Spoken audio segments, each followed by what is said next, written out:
Hey, I'm Michael Dorinda. And I'm Jake Bennett.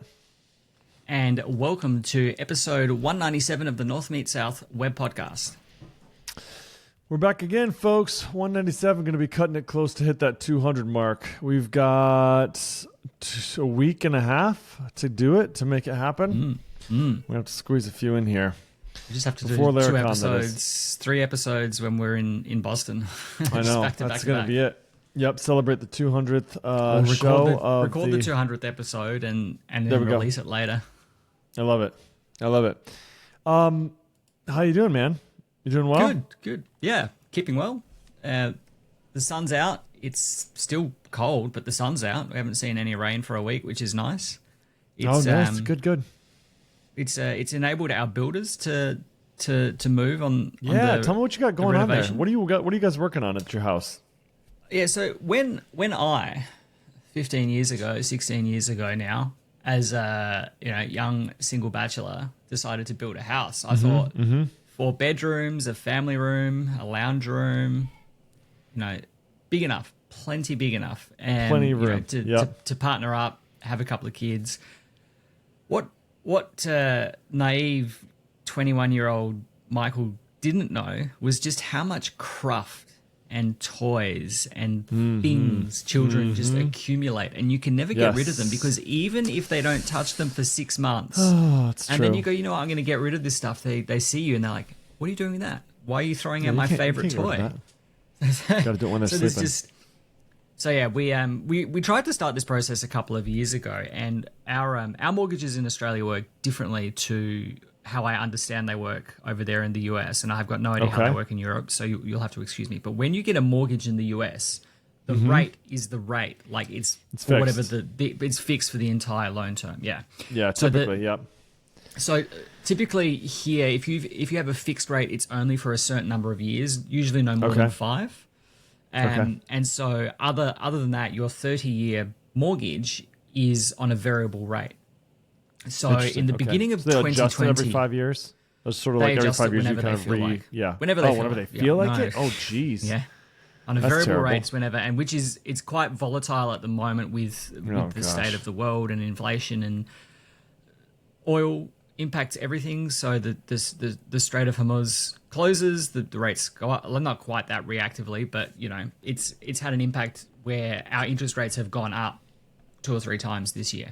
And they were predicted to stay. They stayed the last time they did. It's usually every couple of months that the Reserve Bank of Australia meet and they decide what they're doing with rates. So the last time they held, but the 2 times we had 2 rate rises in a row, effectively. And so my bank sends you the letter and it's like, here's your rate rise. And then you get like the email and it's like, so we got the next one. And by the time we got the letter from the first rate rise, the second rate rise got announced. So they went up. So you got to get a mortgage from a US company or something. Yeah, dude. Somehow I've got to figure that out.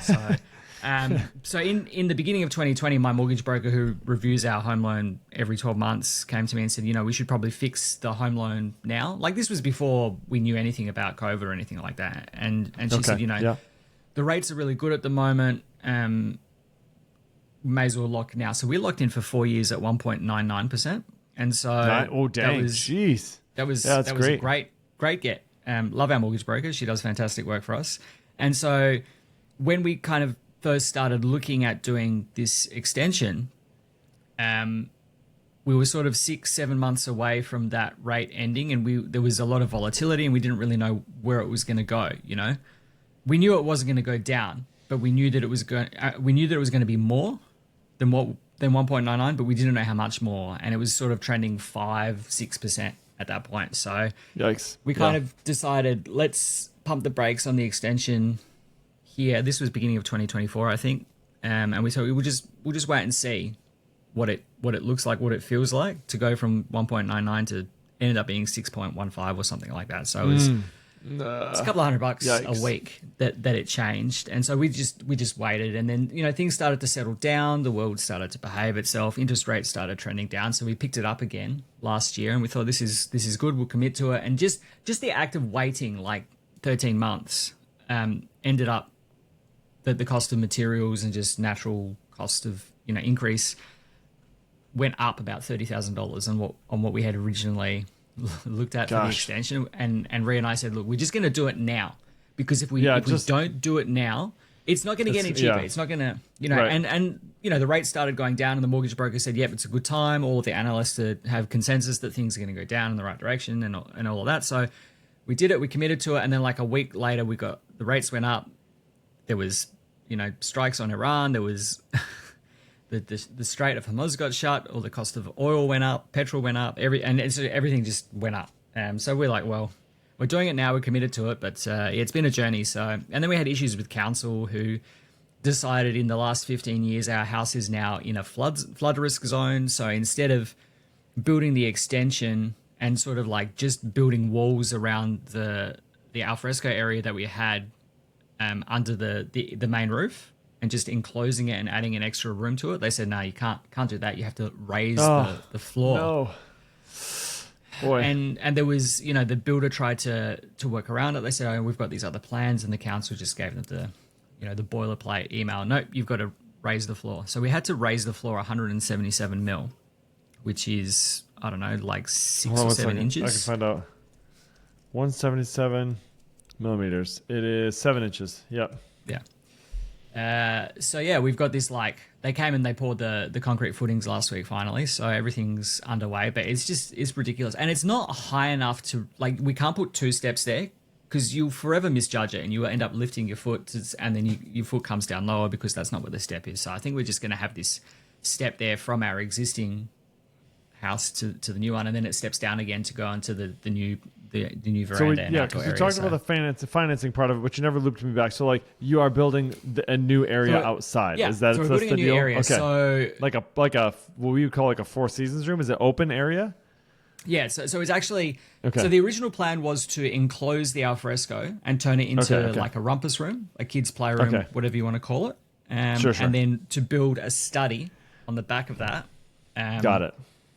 So that Rhea would have her own study, and that way the gym would become just the gym. So we've got some equipment in there at the moment, but she's kind of tucked in the corner of that room, so it's a bit hard to work around it, and you don't want to go in there when she's working during the day and things like that. So it's just it'll give her a space, and then we'll have a new outdoor area built after, which is just like a big open veranda. So yeah, we're adding, I think it's about 60 square meters of like house living area, and another 60 square meters of outdoor living area, whatever that translates to. Nice. That's great. So yeah, it's all happening. Like but they had to take our existing roof that was perfectly fine. They had to take it out, because lifting the floor, obviously, then the ceilings, because the ceilings are only 2.4 meters, which is like standard for a home here these days. Well, you don't get 2.4 meters when you lift the floor 1.7. It ends up being 2.27 or whatever it is, 2.23. Right, it's 7 feet, 7.5 feet, about 7 feet. Yeah. So they had to rip the roof off, and then they ripped the roof off, and they covered that section in plastic to make it as watertight as possible, and then didn't do a very good job of it the first time. So all of the staples that they'd put in the plastic ripped away when we got some wind. So peeled away a little bit, and then so then credit to the builder, they came out within an hour and they like put timbers over it and like nailed it down properly, and it hasn't budged since. So. But, you guys are staying warm then, or is it not too bad? Like, it's not too bad. Cold, you said. Like I was worried. Like Rhea was worried about someone climbing into the roof and then into our house. I'm like, you can't see it from the street. You wouldn't know. So, I was more worried about it getting very cold because it's open. Now, but no, it's been okay. Bogans. Like all those bogans over there. That's right. Yeah. So they just delivered the timber this morning for all of the framing to go up. So they'll start framing next week. And in theory, when I get back from Boston, I'll have more house than I left with, because the roof trusses should be up at the end of July, start of August while I'm away. So that'll be really cool. I'm curious where the wood comes from for you guys. Is it like pine? Is it pine wood? Pine. Yeah. Okay. Yeah. But do pines grow in Australia? So we've got lumberyards and things like that. Yeah. Yeah, we don't import the timber. But they actually, you guys can grow pine trees? Like they grow pine, like the climate's good. It's like, okay, interesting. Yeah. I thought it was like sand and like Outback and then Sydney. And that was pretty much and Adelaide, right? And, it's widely grown here. Even in South Australia where I live, we grow it. In Victoria, they grow it. Nice. Didn't realize that. New South Wales, basically everywhere, and from where we are. Those just chopping down palm trees for you guys or something. No, not palm trees. No, pine. Yeah, radiata pine, which grows here. So yeah, that's all. Nice. All in my House driveway projects. at the moment. Yep. The only part that we're doing ourselves, which Ree suggested that would be fine, is to paint, which I didn't. I hate painting, but I will have to help paint the yes. The it's rooms, it's very much they're square rooms though, so it'll be very simple. Yeah. Painting is one of those things, right? It's a very DIY friendly project. You can mess it up and it's not going to hurt anything. You just get a little more paint. The correct color if you get paint all over the ceiling. It's definitely, dude. I've done my fair share of painting in my day, though, dude. Lots and lots of painting. Oh, I know. Holy cow! You love a DIY project. Well, I don't love painting though either. I'm with you on that. No. It is. But you go and do drywall, which I can't imagine to be less annoying than painting. Dude, I don't really do drywall. I have learned my lesson with drywall. I can patch little things with drywall. I cannot hang and finish new drywall. I have tried it, and I got partway through it and had to call my good buddy Jordan Brill over to finish it because that dude could drywall. Mm-hmm. He's done a lot of drywall in his day, and not me, not so much. It passes, but it's certainly, if anybody who knows what they're doing looks at it, they're like, "Oh, you did that, didn't you?" So it's okay. It's okay. Yeah. But yeah, house project wise, I've been kind of taking a little bit easy. Haven't been doing too much. Some backup sump pump stuff that I still haven't done. I put together some shelves the other day, built some shelves for my basement, which was really good. And it's been actually a relatively chill summer as far as house project stuff. So it's been good. Not a lot with that. However, we didn't actually get to record this week on Monday because I was in Ohio at Cedar Point, America's roller coaster, which is such a fun place to be. And if you've never been there, you should go if you get a chance to. If you like roller coasters, because that is like literally all it is roller coasters. It is. You're right. And my kids have never been roller coaster riders, really. I would sort of like talk them into or drag them onto some of the smaller ones, and they would do it like against their will. But this year, my older three all decided for some reason they were just going to ride everything. And they did. I couldn't believe it. They rode literally almost everything. It was pretty wild. So I got to ride a lot of big rides with my older kids, which was super fun. And I'm like, let's see here. I don't think it was so much the heat. I think it was the humidity, because it was just hot. And dude, it was blasted hot. It was so hot and humid. And so there was nobody there. So once you accepted the fact that you were just going to sweat like crazy, it wasn't that bad, because every ride was like walk on. Rides that would be like a 2-hour wait were like 30 minutes. And so it was actually a decent trade, but you just had to stay super hydrated and get into the air conditioning every once in a while. But it was a lot of fun. Nobody got hurt. Nobody got stuck on any rides. And so that was good times. But that's what's been going on. And then, looking forward to Laracon. That's the next thing. That's the next big thing on my list. And other than that, it's just normal work stuff, which I'm interested to hear about what you guys have been working on. And I'd actually more like to talk about this other little app that you've been working on, which is like this like exercise tracking stuff. Tell me about this. Is this just a vibe coded sort of like, do we still use that term, vibe coded? Is this just like tell me about this a little bit. What's the demand here? Like what's your angle? I know it's just like, what do they call it? Perfect software. It's software for one person, basically, is what it is, right? That's so like, you're trying to track stuff on your own, and you're not finding something that works to track all the things. And so you're combining a bunch of different trackers sort of into one, essentially, is sort of what I'm getting from the website that you built. So yeah, I would love to hear about it. And actually, I think I'm trying to remember the name of it. It was a really good name. Yeah. Fitrack. Fitrack. Yeah, Fit Tracker. Yeah, that's cool. Yeah. So let's hear about it. Yeah. Just, you mentioned Laracon. These bushfires in Ontario, they're close enough to Massachusetts. I hope this doesn't cause travel problems for people. I don't think it will cause travel problems, but it might be that, I mean, it might not even be a terrible idea to grab an N95. To grab an N95 mask. That's kind of the main thing is it's like people are saying that the good news is like for us, we're not going to be in an outdoor venue or anything like that. Right. Yeah. And so there's filters and stuff on all the air quality things that are coming into the building. And so, when you're walking outside, it might be advisable to wear a mask possibly. We were just, like I said, we were just at Cedar Point. The smoke rolled in this morning. So we didn't hit any of it until we were driving home, but it was pretty foggy. And I know they closed the park like 4 or 5 hours early because it's an outdoor venue. Like everybody's outdoors all the time. And so they said it's like, it could be the equivalent of like smoking a pack of cigarettes basically if you're outside all day. And so, might not be a terrible idea to grab an N95 on your way or something like that. Just pack it in your suitcase in case you want to wear it on your way. Google's AI says that it's unlikely that the wildfire smoke will still be there in a week. So maybe we'll be okay. Yeah, they have like these smoke maps, smoke and fire maps. Yeah, you can kind of. It's almost like a forecast. Reports that a cold front moving through New England will push the bulk of the smoke plume south and west, bringing cleaner air and better visibility. There you go. Yeah, it's not that bad. Even if it is sort of like heavy fog or heavy smoke, it's not that bad. But I've been getting some pictures from family members and stuff who are up in Michigan where it's actually quite. Supposed to be pretty heavy, and it's fine. I mean, you can still drive around on it and stuff, but fair enough. It does smell like fire, though. Yeah, well, you'd expect that, whether you could see the smoke or not, I guess.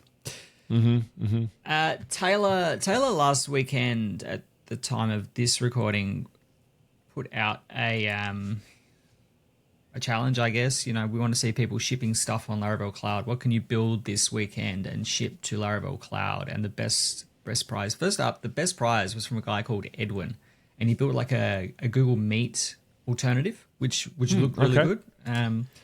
But yeah, he put out this thing, and I'd had this kind of idea in my head for a while where I've been swimming, I've been running, and I've kind of let my weightlifting lapse in the wake of those two activities, just because I felt that the combination of running and swimming was heavy on my legs. But I've been running like 5 kilometers a day, 4 times a week. I've been swimming once a week. But I was kind of like, is there too much running load on my legs that is impacting my ability to swim? And I'm only swimming once a week for 30 minutes, which I think is probably... I've come to the realization that it's probably the fact that I'm only swimming once a week for 30 minutes is doing me more problems than the running in the lead up to the swimming. So I sat down with GPT and I kind of had the conversation like, how can I reincorporate weightlifting into my workout routine without compromising the running, because I've been doing it for a couple of years quite consistently now, and so I just want to be able to continue that. I don't want to fall off the running, because once you stop, it's hard to get back into it. Yeah, for sure.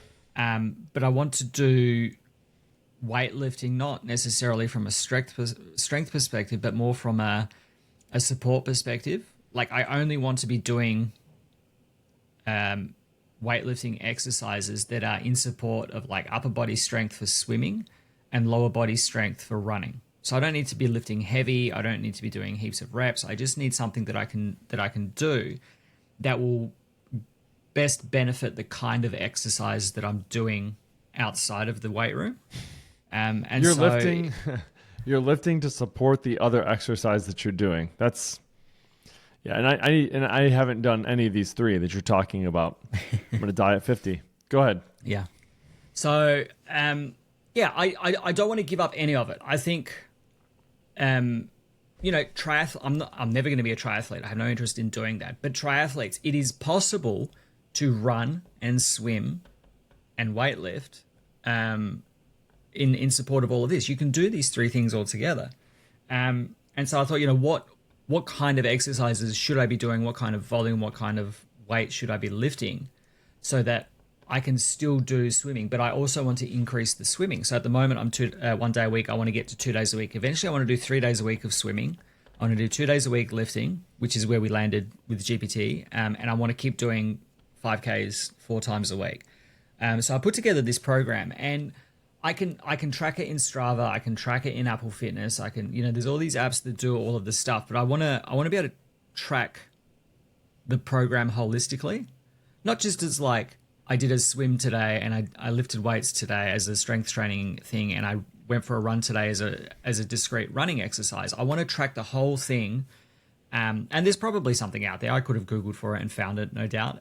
But Taylor put the challenge out there. So I thought, what can I build in a weekend? And so I built Fitrack, which allows me to put together a program made up of different exercise sessions, which are made up of different steps or different exercises. And it's been okay. Like, I haven't done the swimming and I haven't done the weightlifting yet, just because the kids have been home on school holidays, and it's a bit hard to, when they're home, I can't like leave them at home to go swimming. Like, I would have gone swimming yesterday, but the kids were around. So you just go swim at the gym, or you actually go jump in the ocean there? No, you're going to do that. Yeah. So I got a gym membership because it was actually cheaper for me to have a weekly gym membership where they had a swimming pool than it was for me to pay for the swimming lessons that I was doing once a week. So I was like, well, and I got to the point where I wasn't getting anything out of the swimming, because I'm not a strong swimmer. I haven't been swimming since I was a kid. So, there's this 20-year gap of maybe I should relearn how to swim properly and relearn the technique and whatever else. So I did swimming lessons for a year and a bit, probably about 15 months. And it got to the point where there were new people coming into these adult classes that had like never ever been in the water, or they'd had a scare. You're back to the basics. Someone pushed them into the water and they were terrified of being in the water, so they were only just like in the water as a means of basics. Immersion therapy. And so the coach was kind of with these other people, and I was just swimming laps by myself. And I said to them at one point, I said, look, it's going to be cheaper for me to just get a membership and come to the gym. And so Eli goes to his swimming lessons on Monday night, and I'll jump in the pool and I'll swim for 30 minutes while he's in his lesson. And I'm just doing laps. That's great. That works awesome. No, that's perfect. So, I love swimming. The swimming component's there. And the main reason that I started swimming was when the last time I like tweaked my knee, and I was like, I gotta stop running because it's not good for me. Turned out it was just the basketball that was no good for me. So I stopped playing basketball. Gotcha. And I run 4 days a week. It's 20 kilometers a week. It's not a huge amount of volume. And someone said to me, you could do my physio said to me via Ree, who also goes to the same physio. He goes, Michael could do like a half marathon. I said, I tried to do that once and I got to 12 Ks and my body just shut down on me.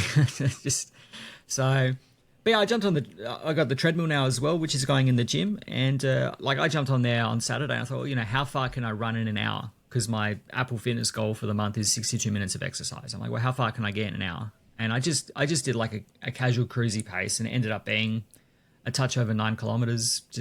That's great. Just running it out. So, but so it's good just to track the progression, to see all of these things in support of like the one goal, as opposed to, okay, I can see that I did a weight workout here, and there are tools and apps and things that do this where you can track your progression over time, but it's not really showing how all of these things work together towards the goal of, I want to swim more, I want to lift, I want to keep running. And so that's what this was. So, I set it up, and you can't sign up for it because you've got email verification, but because it's on like a Laravel.cloud domain, I don't actually know how to verify like email senders. Yeah. So I thought, that's all right. If you sign up and you actually want to use it, I'll just go in and approve you that way. But so I've just been using that. It is a bit tedious because I like record the workout on my watch, and then I've got to like manually write it into. So I'll probably get Claude to figure out how to pull the data straight out of Apple Health if possible. I was going to say, I feel like the biggest challenge with all of these things, like especially these ones, is trying to find the least painful way for people to enter the data about their workout, right? Mm-hmm. It's either got to be like some unique mechanic around entering it that makes it really fun to do so. Or you've got to pull it automatically. And I'm curious, I'm betting that was probably the more challenging aspect of this few different problems that you had to solve, right? Like user creation, stuff like that. Obviously that's just all handled for you, but like the display of data, I looked at the graphs that you had, they look really pretty. Like they're beautiful. They're really engaging. I like how they look. And it's like dark mode, I think is kind of how you designed it, or how it was designed, at least the screenshots I was seeing, which looks really cool. But yeah, I did see the input screens and they looked good. Yeah. But I was curious, I think the one I was looking at was specifically for, I did this many squats, I did this many reps, I did this, or whatever. I think it was kind of the screen I was looking at. Do you have different screens for entry for like lifting, swimming, running? Yeah. So, I mean, running is basically just a form. How far did you run? How long did you take? Was it like an easy, moderate, hard run? And all of that stuff, fortunately, just comes out of the Apple Watch, so I can just like plonk it in there. Swimming, I don't know. Swimming is just like, these are the kinds of swim, freestyle. Here's a work set. Here's a warm up set. Here's a technique set. Yeah. Just put that kind of stuff in, which doesn't really translate to the way that I swim those things. But yeah, it's not too bad. And then strength was a big form, and I was like, no, this is a database entry form. We had to redesign that. But it was interesting because like you looked at the landing page, and I thought this would be a good opportunity because OpenAI says that they have finally solved design. Yeah, and AI David tools. Hemphill said as much. He's like, dude, this page looks really good. And when I was looking at it on mobile, it looked really good. And it actually, there's certain giveaways that you have when it's something that was designed by like AI, like the left-hand border on like every panel, you know what I mean, or every card, there's like this left-hand border or something weird like that. Or you can just kind of tell with like these odd shadows, or specifically sometimes like the font that it's using, you're like, yeah, that was generated. There was a couple tiny giveaways on it, but then there was pieces that I was like, I've never seen that before, actually, out of an AI design. Like that stripe across at one point where I had the different sort of pieces of text in it. I've seen that by like designers that have created something, but I've never seen an AI design of something like that. So it did look really good. Yeah. Did you just use like the default design skill, or how did you kind of accomplish that? I just opened up Codex and said, look at everything that this app does. Look at the spec and task documents that I have that describe what the app does, and build me a landing page to sell it to someone driving by. I was very clear, like, don't make stuff up, don't infer behavior that could be there, like, only build what is in the app. And it went away, and like what you saw is like, that's what it is. That's what came out first It was time. like seeded data, and then it just populated the graphs for you, sort of, and then took screenshots of them, essentially. Yeah, basically. That's awesome. So, I mean, all of this is HTML on the homepage. Like, because I think you told it to just use like, give me actual screenshots of what the app looks like and use. Show me what the actual thing is. Like, we're only using the Laravel starter kit at this point. It's just Flux UI components and things like that. Like, don't make anything up. And so it built this, and of course it had made a whole bunch of stuff up. The UI wasn't anything like what the UI looked like. It added a couple of features that didn't exist. I said, okay, well, this looks really good, and I don't want to go back on it. So let's now go and redesign the app to look like the landing page. Yeah. Yep. And so I went back and it did quite a good job of it. Other than, as I said, the like weightlifting one, which is I think it's a tricky one to solve anyway. I don't know, but I think I redesigned it a little bit, and it's in a better place now. So yeah, it's whether I keep using it long term, I don't know, but it's nice just to see the stuff and to track the progression over time. How much swimming did I do last week? How much did I do this week? Yeah. And like all of it going towards the single program of like, it's a hybrid endurance and strength program that covers running, swimming, walking, and weight training. So now I just have to do the work. I've done. I do the running consistently, and I'm doing the swimming. It's just getting the weightlifting. And there's a 9 unit rack cabinet in the middle of my functional trainer at the moment, so I can't get to it just yet. What's the 9 unit rack cabinet doing in there? What you building? Well, I've got a 6 unit in like where I've got all of my networking terminating at the moment, and I just got the bigger one. It's like a home network thing. Yeah. So my patch panel's in there, my switch, when I replaced my NAS, I got like, it's a bigger NAS, so it's kind of sitting next to the existing rack cabinet. So I thought I will buy a bigger one so I can put it all in the rack cabinet now. So that'll go in there. We're getting CCTV put in as well around the house once the extension's done. So you're doing that yourself, or are you having somebody else? No, we're having the security company that's coming to upgrade our alarm system is going to put that in. Security company, come on, get out of here. You've got solutions you know what? for this stuff. Well, yes, but I don't want to run cable. I don't want to climb into the roof. I don't want to be running cables. I I've had like all manner of wireless. Look, here's one on my desk right now. I've had all manner of different wireless battery-powered cameras. I don't do the battery-powered ones. I hate the battery-powered ones because every time I need them, they're dead. They're dead, yeah. Which is so annoying. Yeah, and so I don't do the battery-powered. Yeah, so we had to add additional like infrared sensors to our existing alarm system, like our security system, into the new rooms. And as part of that, we found out that the system that we have now is infrared? quite good. Like motion sensing? Yeah, motion sensors. Yeah. Okay.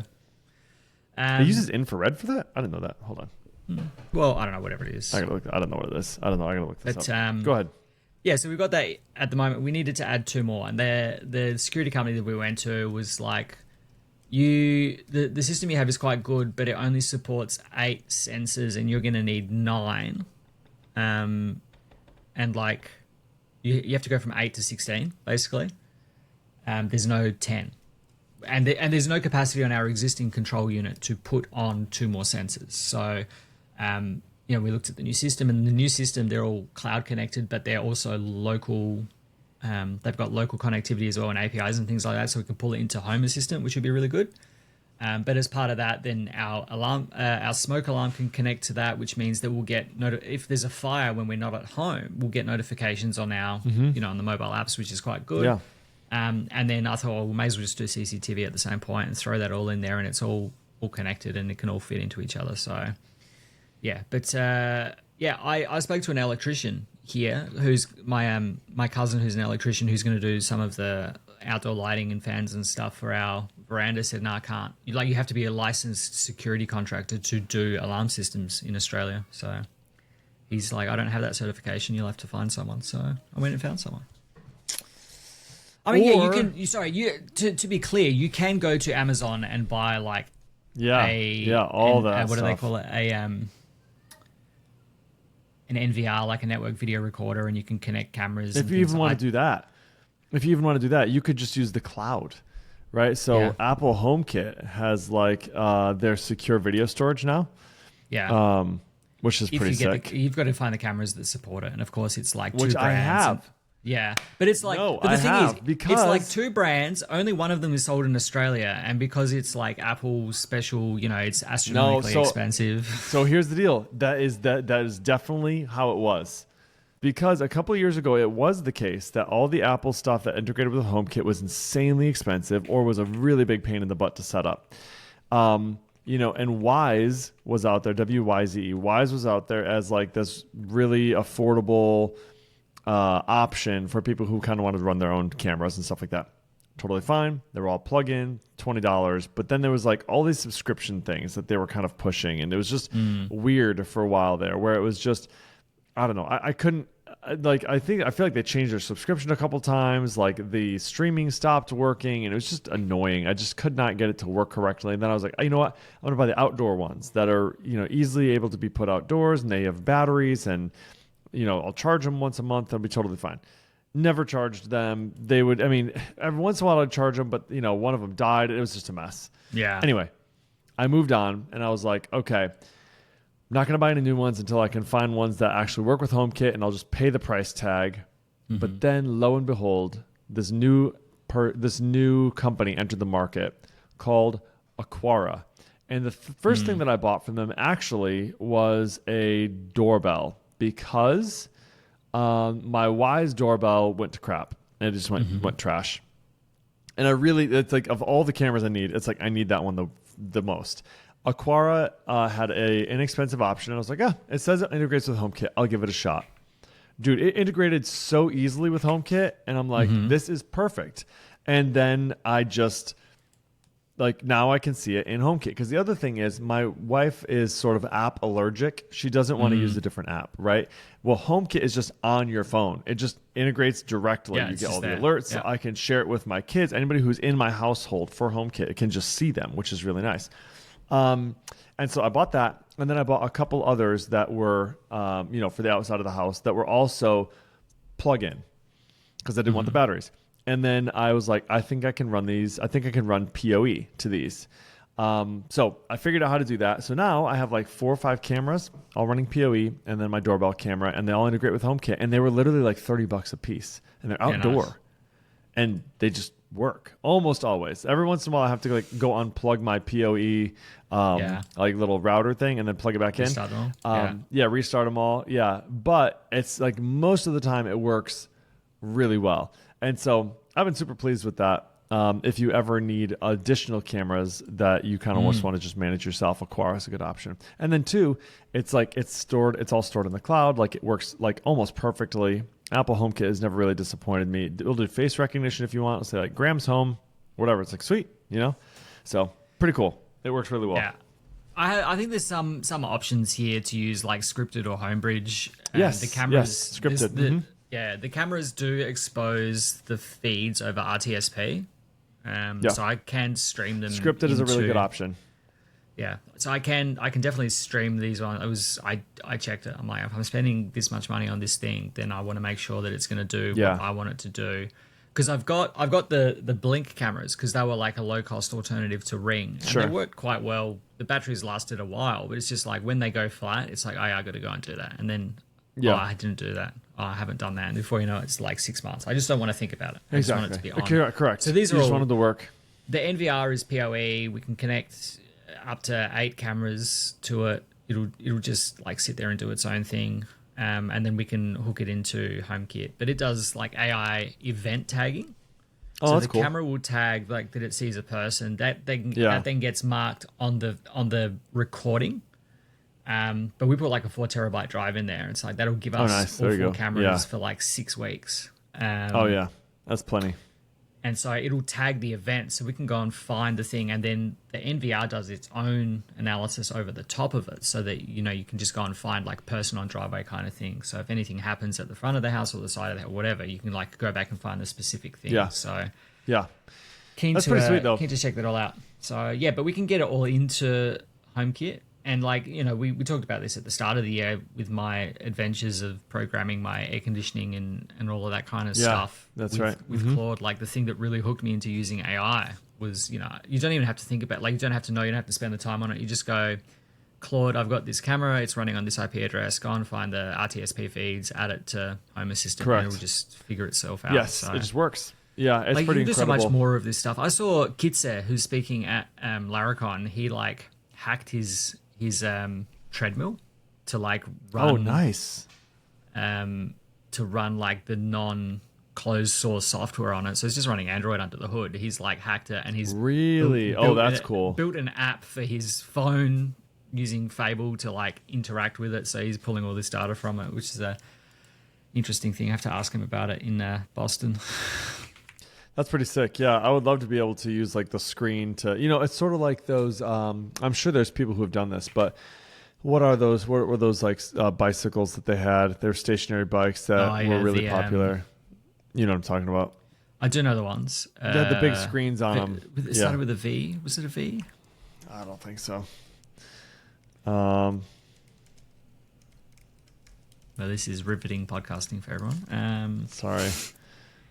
They are Peloton. Thank you, Peloton. P, not V. Like, how can I not remember this?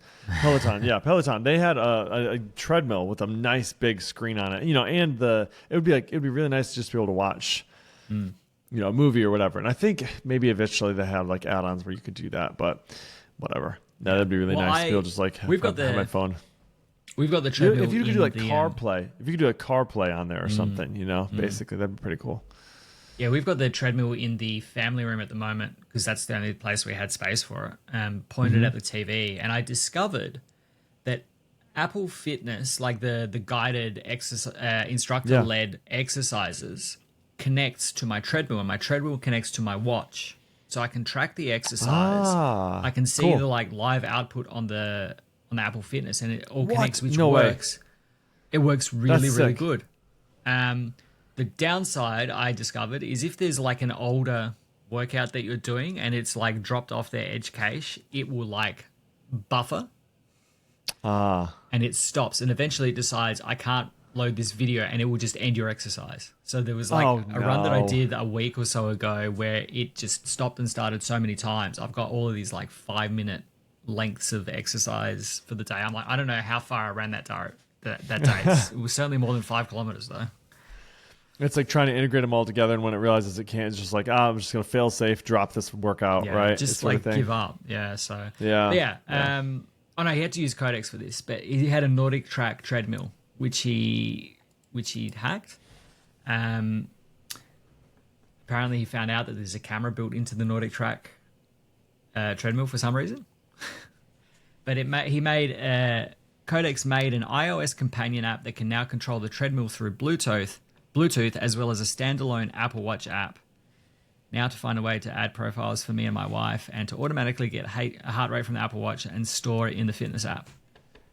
So, yeah, it's just crazy the kinds of things you can do. You know, you've got Wes Boz hacking his Amaran lights so that he can turn them on and off using a local Bluetooth bridge. And I think Aaron did a thing where it had him, or was it Aaron that did this? It had him buy like some Bluetooth hardware device to connect to his lights and whatever else. So it's just like no one's building stuff themselves anymore, but they're solving all of these problems that that they would never have otherwise got around to, which I think is more interesting. Like my day-to-day is very boring. It's, you know, we've talked about this before. We're in a regulated industry. We have to look at all the code. I happened upon this app this morning called Codiff, CODIFF.dev. And I had Fable do like a security audit over the code because it's open source. But basically what it does is you point it at your local directory.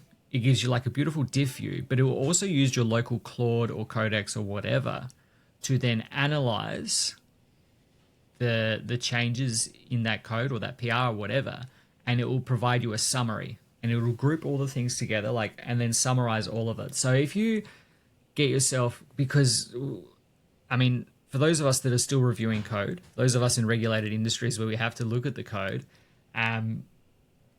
or those of us who still care about the code that is being produced by the slop cannons, sometimes it writes a lot of code, and the more easily that you can contextualize what's in there, because I think Caleb put out a good tweet storm overnight as well, talking about, you know, he doesn't feel confident shipping code that the AI has written because whilst it might be good code, because he hasn't written it, it hasn't imprinted itself on his brain, so he doesn't understand it in the same way, which I think was really had this beautiful framing. Yeah. I had this happen yesterday, actually. So like, it's not even that, I mean, so I'm really glad to have a team that ships code while I'm gone, which is wonderful. But it's like, I saw, like, so there was a new requirement that came in, and I went to update the code. I was like, that's not how that works. And then I pulled master and was like, oh my gosh, actually that is how it works, because code had been shipped while I was gone. And I didn't realize that there was a change that had been made. And sort of like the domain of knowledge that I had was out of date because I wasn't aware that the code had changed. And sometimes that's how I feel when AI writes code. It's like I ship something and then I come back and I'm like, that's not actually, oh crap, actually that is how it works. Like it changed it, but I didn't recognize, like you said, that it didn't make that mental imprint on my brain. Yeah. So I'm actually now out of date with how the thing that I'm building is working, and I'm sort of out of the loop. So yeah, that's, I totally can identify with that. It's a really good point. Yeah. So anyway, some good stuff. I'll include links to all of that in the show notes for people. So sounds good. I'll wrap this one. Good as spot. This will be the last episode before Boston as well. Yeah. So please come say hi. Come say hi. Love to hear from you. I will stand out like a sore thumb. I have some limited edition Laracon Australia merchandise that I'll be wearing to the conference. So you will see me in what I am wearing this year. I'm excited to see it. Very obvious. If you see me, come and say hi. If you like it, if you don't like it, it doesn't matter. Just come and say hi, because that's why we go to these things. It's so we can talk to people and catch up with our friends. So, indeed, I think we're both staying at the Moxie. I'm pretty sure have you booked it? I'm pretty sure we did. Yeah, I got to double check my emails today. I'm pretty sure we got the Moxie. It was funny if we're not at the Moxie, we're really close. It was funny because you said ages ago that you were staying there, and because you were staying there, J-Meg said he was staying there because he's got like Marriott status or whatever else. And then I think Hempill said he's staying there, and I was at the Revolution Hotel, and I thought I would just have a look, see what it costs, because it was like last week, so it was 2 weeks before the event. I'm like, surely it'll be booked out with all the Laracon people and it'll be expensive. It was actually cheaper for 5 nights than what I paid 3 months ago to stay at the Revolution Hotel, which kind of doubles as a bit of a backpacker hotel. So yeah, I looked up. It was cheaper. I thought, fine, I can cancel the other one, get a refund, book this one. And then you're like, I haven't booked it yet. I'm like, what do you mean you haven't booked it yet? You said there's no rooms. I said, what do you mean there's no rooms? I literally just booked a room 20 minutes ago. I think the first time we looked, there wasn't rooms available or something like that. But any case, yeah, I think there was rooms available. When you tipped me off, I was like, "Ooh, I'm gonna talk to our travel agent and see if she can snag us some." So anyway, yeah, I think we're all set now. So okay, yeah, we should be all staying at the Moxie, which will be good. It's a little bit longer walk than the place that we were originally going to be staying at, but I would rather be staying with friends. All the donuts I'm going to eat between the hotel and it will hardly matter. It'll be fine. It will make no difference. God, do you know how much you have to run just to work off a small... I know. Like an M&M, dude. Like a bag of M&Ms. It's crazy how far you have to go. I don't know. It doesn't matter. M&Ms last forever in our house unless they're open. No one, neither Reed nor I want to open. Like, we won't open them, but once they're open, the bag is gone in like 2 days. No candy lasts any amount of time when it's at our house. In fact, us knowing that, we just threw away a bunch of candy. My kids are not up. They're not going to hear this. We just threw away a ton of candy today. My wife, Laura, was actually like, can you come, like, I don't know, is there some trash you need to throw away that we can put on top of this so the kids don't see that we just threw away all their candy from like the 4th of July parade? So anyway, yeah, candy does not last long in our house. We have to hide it or throw it away. So that's just kind of how it is. But anyway, hey, episode 197, we're going to wrap this one. Thanks so much for hanging out with us. northmeetsouth.audio/197. For show notes, hit us up on X at Michael Druda, at Jacob Bennett, at North South Audio. And if you liked our podcast, rate it up in your podcatcher of choice. 5 stars would be amazing. Okay, folks, a week and a half, we will see you at Laracon. So excited. It'll be a good time. They fixed the algorithm. We might even see if you comment at us on Twitter now. Ooh, yes. Comment at us. We'd love to hear from you. All right. See you, folks. Bye.